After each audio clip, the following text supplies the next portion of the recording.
মলিকবাবু আজকে আমার লোকের সন্ধ্যার সময় কথা বলবো।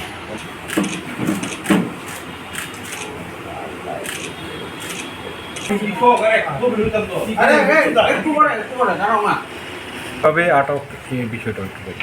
অ্যাকচুয়ালি আমাদের কাছে একটা খবর ছিল যে কিছু ড্রাগ হ্যান্ডওভার টেকওভার হতে পারে বরজলা এলাকায়। সেই অনুযায়ী আমাদের পুলিশ, বিশেষ করে রামনগর আউটপোস্টের ওসি দেবব্রত বিশ্বাস একটা টিম তৈরি করে, এবং সেই টিম অনুযায়ী এখানে সিভিল ড্রেসও ছিল। তো ফাইনালি আমরা বরজলা টিআরডিসির সামনে রাজীব দত্ত নামে ব্যক্তিটাকে আমরা আটক করতে সক্ষম হয়েছি। তার কাছ থেকে 9টি পাউচ পাওয়া যায়, যেগুলিতে টোটালি প্রায় 100 গ্রামের মতো ব্রাউন সুগার ছিল। তো আমরা এখন তাকে পুলিশ রিমান্ডে আনবো, জিজ্ঞাসাবাদ করবো কোথা থেকে সেই মালগুলি পেল এবং কোথায় সে নিয়ে যাচ্ছিল।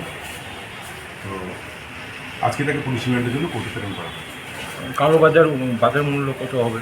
বাজার মূল্য প্রায় 8 লাখ টাকার মতো হবে। কয়টা নাগাদ কোন জায়গা থেকে দেবো? গতকালকে রাত্রি অনুমান